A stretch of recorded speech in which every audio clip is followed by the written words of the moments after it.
네, 자, 오늘은 110페이지입니다. 10페이지.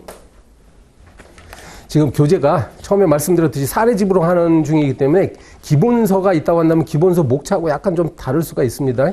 바로 이 문제를 보면 이제 이게 기출문제거든요. 우리 시험 기출문제인데, 세 개의 작은 문제가 있죠. 이 중에 지금 교과서 진도상으로는 작은 문제 2번만 해당되고 나머지 그 1번과 3번은 기본서에서 보면 저 뒤쪽에 있는 주제들이에요. 그렇지만 이렇게 사례집으로 공부를 하기로 한 이상 언급은 하겠습니다. 1번, 3번. 그 대신 이제, 효율적인 공부를 위해서 제가 강약을 조절해서 할 거예요.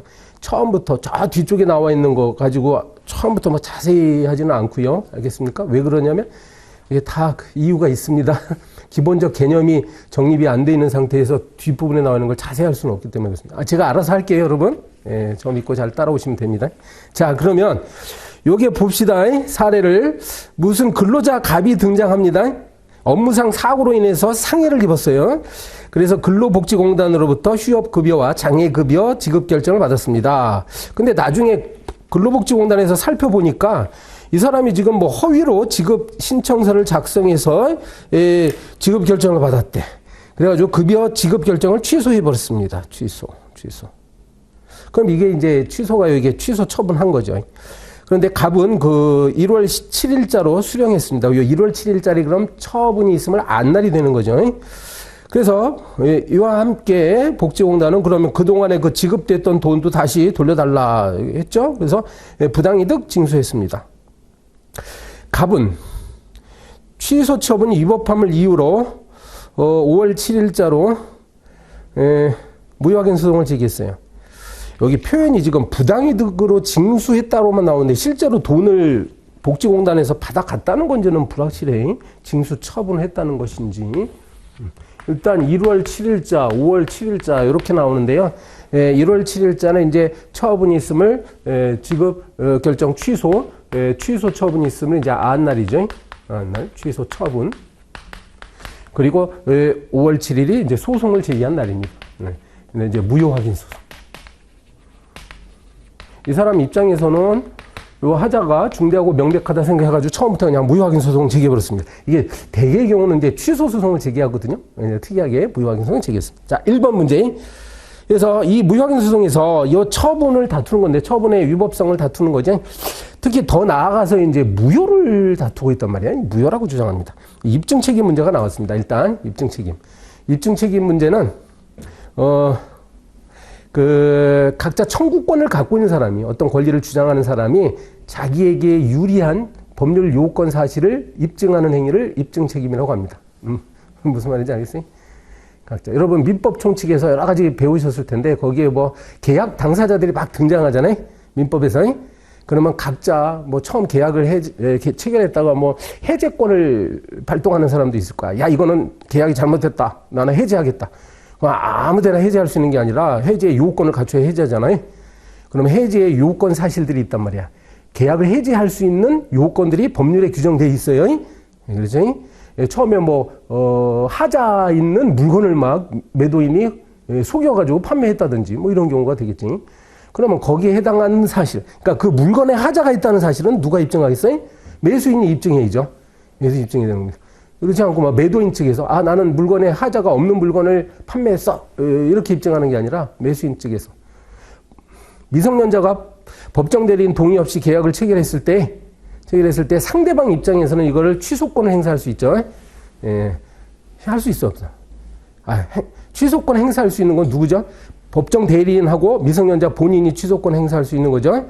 그런데 이제 상대방 입장에서 또 주장할 수 있어요. 이 계약을 유지하고 싶은 상대방 입장에서는 미성년자가 자기가 이제 이거 법정 대리인 동의가 있었다라고 허위의 문서를 나한테 제출했다. 이런 식으로 주장해가지고 계약을 유지하려고 할 거란 말이야.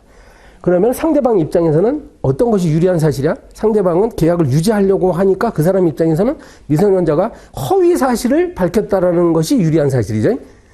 그러면 그 법정 대리인의 동의서를 위조했다는 사실은 계약의 상대방이 입증을 하는 거예요. 그리고 나는 미성년자였어. 이거는 이제 미성년자 쪽에서 입증을 해야 되겠죠. 보세요. 보면 이제 계약 관계 또 법률 행위 관계에서 각자 자기에게 유리한 사실을 입증하도록 되어 있습니다. 이게 대원칙이겠죠. 예. 근데 그렇게 쉬운 문제는 아니고 이게 그럼에도 불구하고 행정소송에 있어서의 무효라는 점은 또 누가 입증하냐. 이건 별도의 판례가 있기 때문에 그걸 쓰라는 문제입니다. 그래서 살짝 보면 본문에 들어갈게. 본문에 들어가면 111페이지에 그 2번 항목을 보면 취소소송에서의 법률 요건 분류설. 요게 여러분 민사소송법 공부하신 분은 알 텐데 민법에서는 이게 조금 전에 제가 설명한 게 바로 법률 요건 분류설이에요. 각자 자기에게 유리한 요건 사실들을 입증한다. 입증 책임이 있다는 겁니다. 그게 다수설 판례인데요. 일단 취소소송, 취소소송에서도 역시 민사소송의 원리를 그대로 따릅니다. 그게 판례 입장이에요. 그런데, 그래서 3번으로 가는 거야. 그렇다면 이 문제처럼 무효확인 소송은 뭐냐, 이거지. 무효확인 소송은 취소와 다른 점이 취소소송보다 조금 더 나아가지고 뭐죠? 처분이 아예 중대하고 명백한 하자가 있다라고까지 주장하는 게 무효확인 소송이거든. 그래서 여기에 견해가 취소소송과 동일하게 법률 요건 분류설로 가자라는 견해도 있고, 두 번째 학설이 보세요. 이건 하자의 중대 명백성은 특별한 사유다. 취소소송과 다른 특별한 사유니까 이거는 특별히 원고가 더 나아가서 원고가 입증해야 된다. 요 학설이 있다는 얘기예요. 판례 입장은 바로 두 번째 학설입니다. 그죠? 원고에게 처분의 무효인 사유를 입증할 책임이 있다. 그러니까 원고 입증 책임설. 요걸 쓰라는 문제였습니다. 근데 이제 저는 검토를 할 때, 이것도 피고가 입증이 되지 않느냐. 저는 이렇게 썼는데, 판례대로 결론을 내리셔도 됩니다. 이건 자기 주장을 밝히는 거니까. 그죠? 정답은 없는 거예요. 판례 입장대로 가면 그러니까 정확하게 쓰면 돼, 여러분. 그렇게 보시고요. 그 다음에, 그래서 입증 책임은 나중에 취소소송 할 때 다시 하겠습니다. 취소소송 할 때 자세히 할 거예요. 자, 2번 문제 봅니다. 무효확인 소송 계속 중 추가적으로 급여 지급 결정 취소 처분의 취소를 구하는 소를 병합. 소의 병합이 나왔어. 우리 소송 파트의 그 맨 앞부분에 나오는 주제 중에 하나가 소송의 병합이에요. 병합. 제 책 기본서 기준으로 하면 그래 병합 잠깐 앞에서 소개했고 저 뒤쪽에 청구 파트에 가서 자세히 하고는 있는데 아무튼 앞부분에 나옵니다. 그래서 여기다가 기재한 건데 여기 취소소송을 병합했다는 얘기는 기존의 소송이 여기 있고요. 여기에다가 이 병합이라고 표현되어 있는 병합은 당사자가 동일한 소송 과정에서의 수개의 청구를 복수로 제기하는 거죠.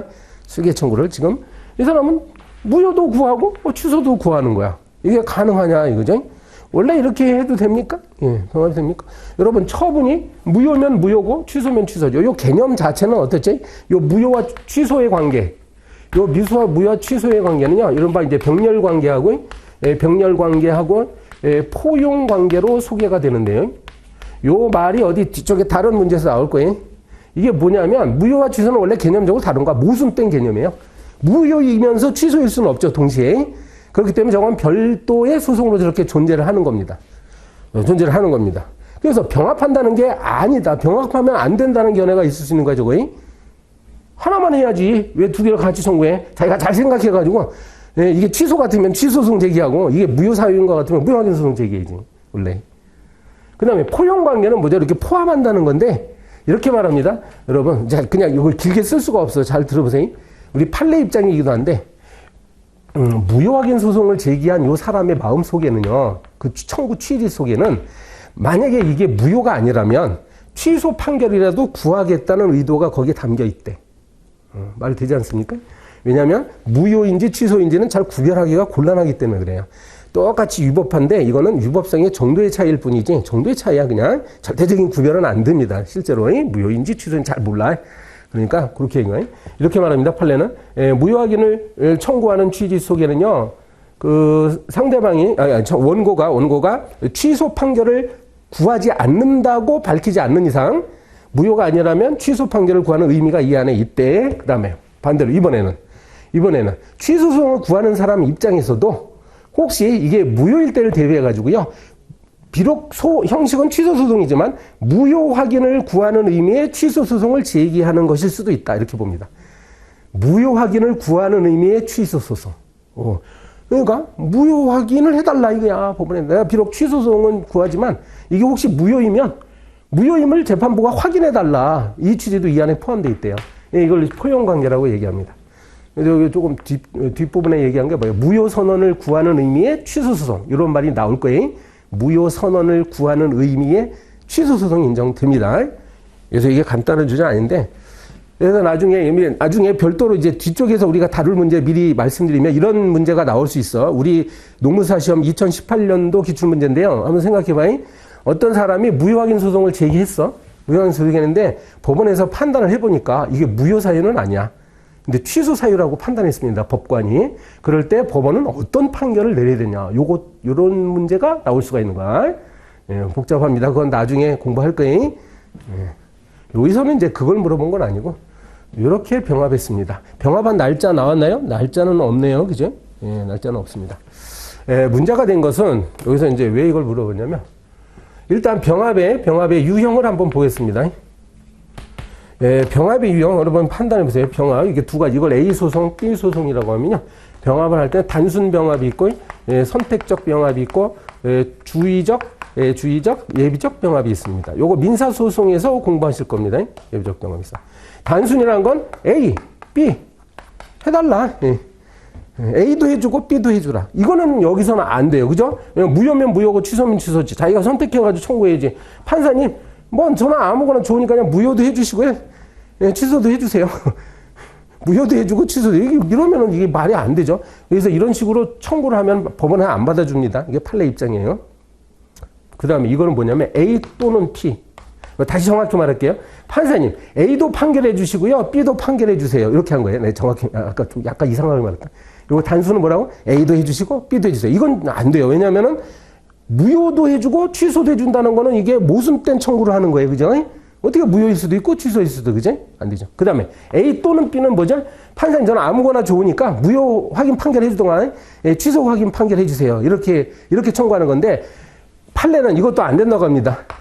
원고가 정해서 청구하라는 거, 정해서. 아무거나 청구 취지를 이렇게 불분명하게 청구하면 안 되거든요. 예? 정해서 하라는 거죠. 그래서 이게 판례입니다. 예, 이와 같은 경우는 주의적으로 무효확인 소송을 제기하고, 예비적으로는 취소 소송을 제기하라. 이게 뭐죠? 예, 그래서 주의적, 예비적 순서를 정해서 청구하는 거예요. 소장 만들 때의 순서. 그러면 법원으로서는 주의적 판단을 먼저 해봐요. 주의적 판단을 해가지고 만약에 원고의 주장이 타당하다 그러면 그냥 여기서 인용 판결하고 그냥 끝내버립니다. 여기까지 안 가요. 왜냐하면 원고로서 목적을 달성했으니까. 그 다음에 혹시 이게 주의적 청구가 혹시 기각될 때를 대비해가지고 이 원고의 주장이 타당하지 않을 때 그때는 요 두 번째 예비적 단계까지 가서 판단해주는 제도예요. 알았죠? 아, 그래서 요렇게 하라는 얘기입니다. 이거 기억하세요? 예, 그래서 이 사람은 지금 여기 출제자는 얘기를 안 했는데 지금 본안 판단까지 간다라고 가정한다면 이렇게 청구했다는 뜻이에요. 이렇게 이 사람이 병합의 유형은 얘기 안 하고 있지. 이렇게 할 수밖에 없는 판례 입장입니다. 왜 이렇게 하는지 아시죠? 무효가 아니면 그러면 이제 중대성, 명백성에서 약간 뭐가 지금 흠결이 있다는 건데 그럼 취소 판결이라도 해달라는 거죠. 이건 가능하죠. 여기서 기각 판결 받아도 여기서 인용 판결이 나올 수가 있습니다. 무효와 취소의 관계는 됐죠.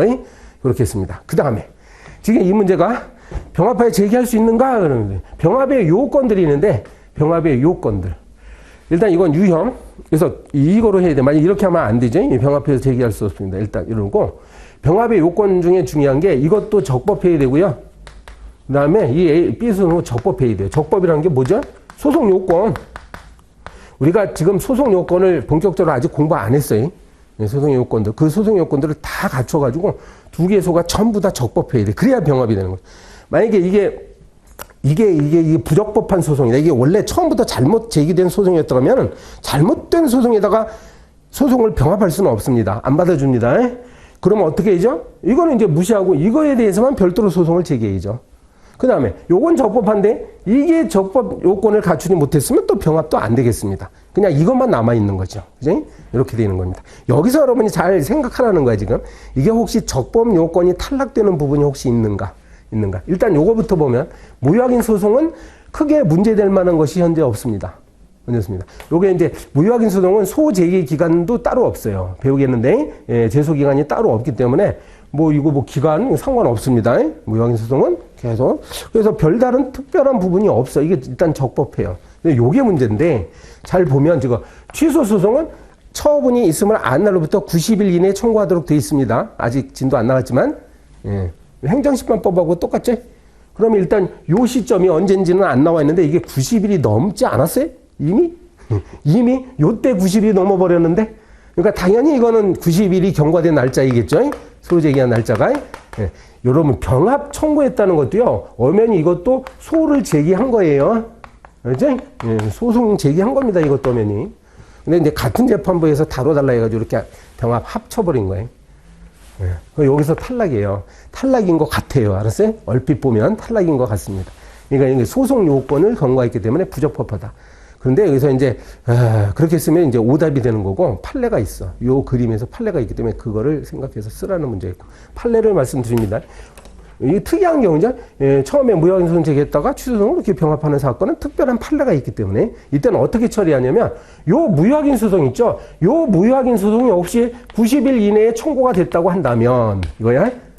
원래 무효확인 소송은 아무 때나 제기해도 되는 거예요. 근데 여기 이제 병합이에요. 병합이 적법해지기 위한 조건으로서 판례가 말합니다. 요 자체가 요 날짜로부터 90일 이내에 청구가 돼 있어야 돼. 그렇다고 한다면 이것도 제소기간을 준수한 것으로 봅니다. 독특하지? 왜 그렇게 본다고? 왜 그렇게 본다고? 그래서 아까 내가 말씀드린 거 다시 생각해 보세요. 요 무효 확인을 구하는 청구 취지 속에는 뭐가 포함되어 있다고 아까 했지? 예, 무효가 아니라면 취소 판결이라도 구하겠다는 청구 취지가 여기 있다라고 했잖아. 그러니까 이 날짜에, 요는 5월 1일자에 이 사람은 취소송을 제기한 것처럼 봐주자는 거야. 취소송을 제기한 것처럼. 그지? 그러니까 이제 이해되죠? 그러면 요거는, 요 그림에서는 그럼 따져봐야 돼. 실제로 90일이 안, 넘어갔잖아. 근데 지금 2월, 3월, 4월, 90일이 넘어갔네요. 이게 이 날짜도 이미 90일이 넘었기 때문에 결론 아시겠죠? 취소송은 부적법해집니다. 병합 못합니다. 이 사건은 결론이 병합 못합니다. 그렇지? 기껏 조금 전에 그 대법원 판례는 기억나는데 최종적 결론 내릴 때 또 이거 기간 계산 잘못해가지고 이건 적법합니다. 이러면 또 큰일 나요. 예. 그렇게 해놓고 따져보니까 90일 지났어. 그러니까 판례에 의하더라도 요 사건에서는 요 그림에서는 요거는 병합 못합니다. 만약에 날짜가 이게 5월 1일이 아니라 만약에 3월 1일 이렇게 출제됐으면은 어디 되냐? 출제됐으면 이거는 병합할 수 있습니다. 됐죠? 자, 요걸 해결하는 문제였어요. 예, 그러니까 정답은 딱 있는 문제였습니다, 이게. 이제, 물론 제소기간만 따져봤는데, 다른 소송 요건도 결국은 검토해야 되는데, 요 문제에서는 별게 없어. 예, 특별한 사항은 없습니다. 그러니까 답안지 쓸 때 어떻게 하냐면, 다른 요건을 갖추고 있는 한, 뭐 이런 식으로 표현이 살짝 들어가야 돼. 지금, 병합하여 제기할 수 있냐? 이렇게 물어봤으면 요건들을 다 따져봐야지. 저처럼 이렇게 제소기간만 따지면 안 된다고요. 답안지 정작 쓸 때는. 그 다음에 3번 문제 가보겠습니다.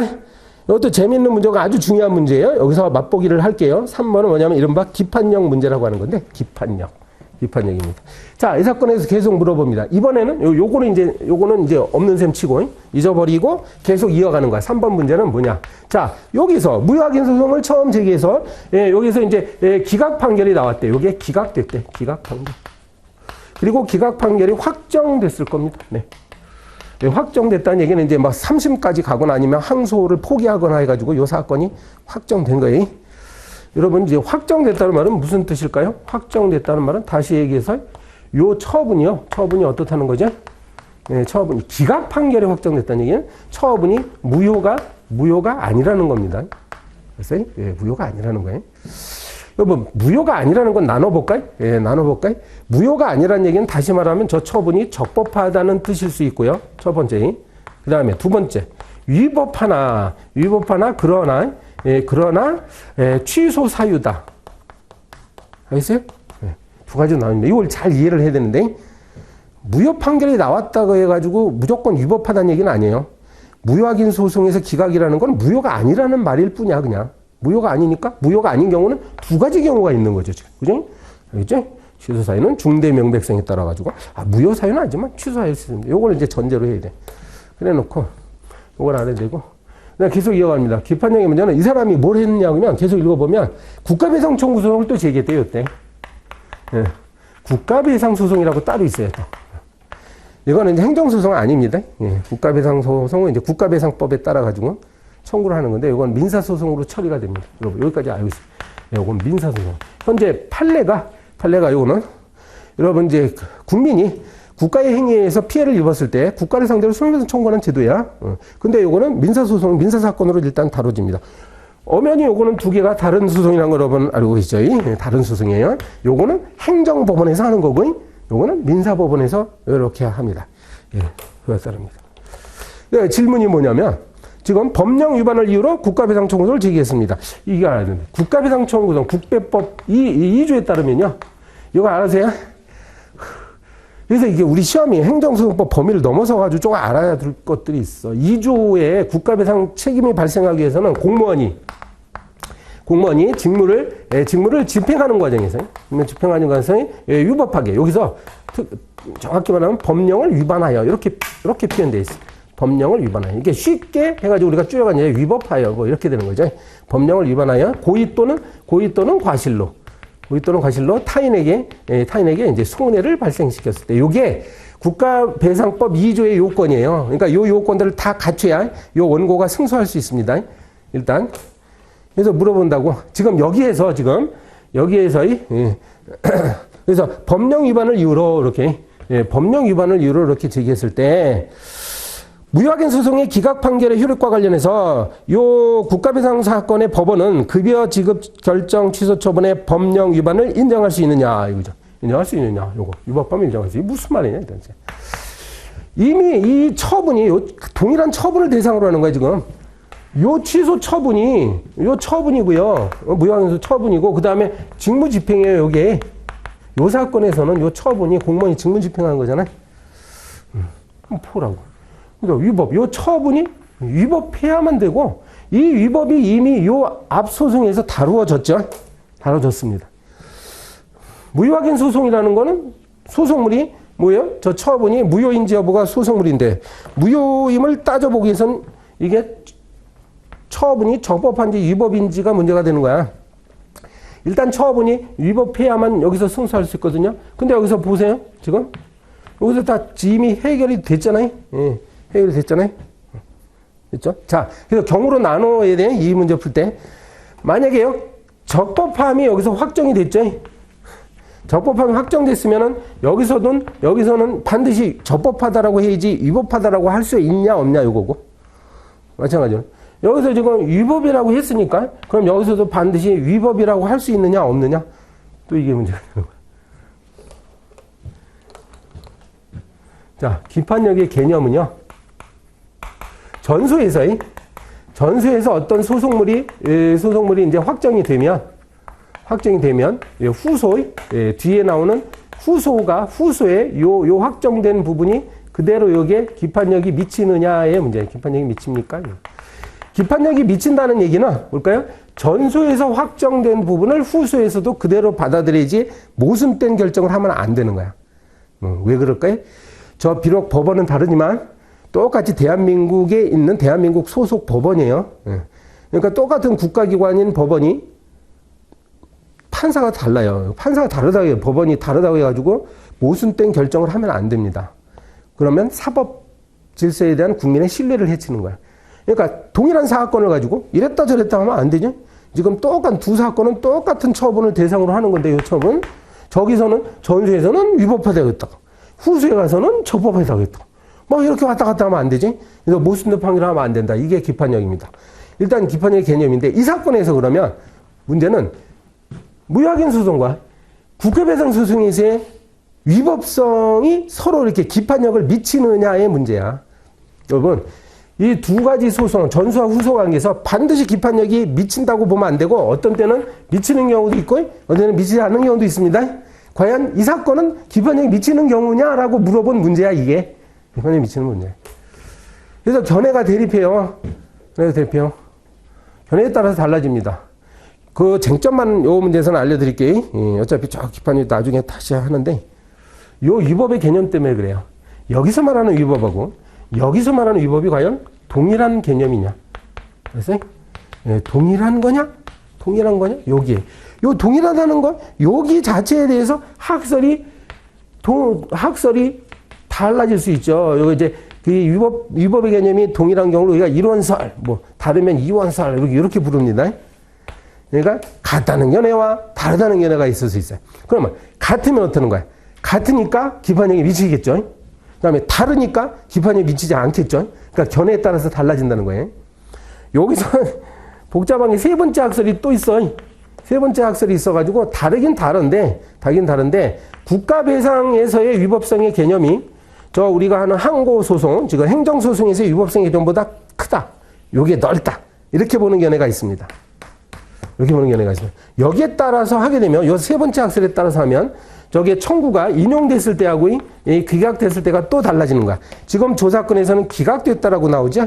만약에 출제 문제가 인용됐다라고 나왔으면 무효확인 소송이 인용됐다라고 나오면 또 결론이 달라집니다. 인용됐다 그러면은 저기 작은 것에서 지금 무효확인 소송의 위법성 개념에서 작은 것에서 인용됐으니까 큰 것에서는 당연히 인용되는 거야. 이렇게 되는 거예요. 여기 국가배상소송에서는 위법하다. 이렇게 판결을 내릴 수 있다는 거예요. 요걸 도출하라는 문제야. 그 다음에 이 문제처럼 만약에 기각됐다는 얘기죠. 기각됐다는 얘기는 무효확인 소송에서는 저 처분이 위법하지 않다라고 결론이 났는데 그런데 국가배상소송에서의 위법의 개념은 더 넓기 때문에 혹시 다른 원인으로 위법해질 수가 있습니다. 또 여기서는 다른 원인으로. 그래가지고 이때는 위법하게 될 수도 있다. 이렇게 나온다는 거예요. 위법하게 될 수도 있고, 그지? 적법하다고 볼 수도 있고, 그죠? 두 가지, 또는 이렇게 되는 거죠. 위법한 이유가 만약에 동일하다 그러면은 이제 똑같이 위법하다 나올 텐데, 그죠? 적법하다는 건 기각은 적법이죠. 적법하다는 이유가 똑같다. 그럼 적법이라 나올 텐데 혹시 국가배상 사건에서는 다른 어떤 위법성이 있다고 한다면 또 위법하다고 나올 수도 있어요. 이렇게 됩니다. 복잡하죠? 이것 때문에 그래요. 여러분 우리가 지금 하고 있는 행정소송에서 적법하냐 위법하냐 할 때 이 법이라는 게 뭐냐면 법은 법령을 얘기하는 거예요. 행정법. 이제 행정법이고 국가배상 사건에서의 위법의 개념 속에는요, 이거에서는 당연히 법령도 들어가지만 플러스 뭔가 알파가 있습니다. 알파가 있고, 요게 뭐 인권을 존중한다든지 심의 성실 원칙을 위반한다든지 그 권리를 남용한다든지 뭐 이런 말 나와요. 이런 말 나와가지고 정리하면 공무원들이 이 행정을 할 때요, 일단 법을 지켜야 돼. 행정법을 지켜야 되는데 행정법을 지킨다고 해서 다 적법하냐? 그렇지도 않습니다. 요 견해에 따르면 공무원들은 법령을 준수했다는 것만 자체로 항상 적법한 게 아니야. 그거 이외에도 이런 부분이 있죠. 이런 부분을 만약에 위반하면서 행정을 하면 그때도 위법하다라고 보는 견해가 이겁니다. 그래서 이겁니다. 판례 입장도 여기에 가까워요. 그죠? 이런 복잡한 문제가 있다는 거예요.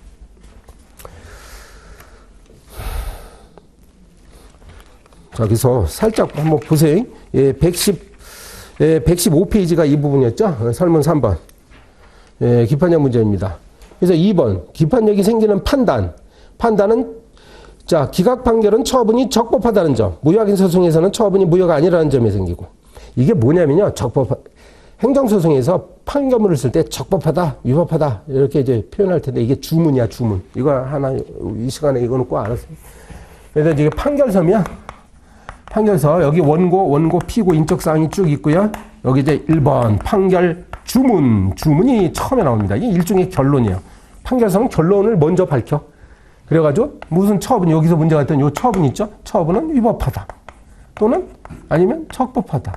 뭐 이런 식으로 밝힙니다. 이게 주문의 결론. 그 다음에 이런 주문을 내는데 이유가 있겠죠? 판결 이유를 이제 여기다 쭉 쓰는 거예요. 법관이 판단한 내용을 이렇게 돼 있어요. 판결서가.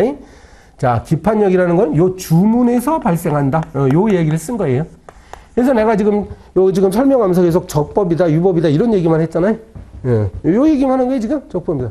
요 판결 이유도 뭐라고 판사가 뭐라고 얘기했을 때 이거는 상관없어요. 이거는 기판력의 문제가 아닙니다. 이 말은 뭐냐면 이제 후소 다른 사건에서는 요 지금 A라는 소송에서 홍길동이라는 판사가 뭐라고 쓴 요 판결 이유 있죠. 요 내용은 사실적 부분이기 때문에 요 부분은 나중에 이제 임꺽정이라는 판사가 또 다른 사건을 다룰 때 요 부분이 혹시 문제가 된다면 요 부분에서 다른 판단을 할 수가 있어요. 그래서 다른 판단이 가능해. 왜냐하면 판결 이후에는 기판력이 미치지 않기 때문에. 근데 요거는 기판력이 미치기 때문에 이게 문제가 발생하는 거예요. 그죠? 이건 함부로 판단할 수가 없습니다. 그래서 조심해야 되는 거예요.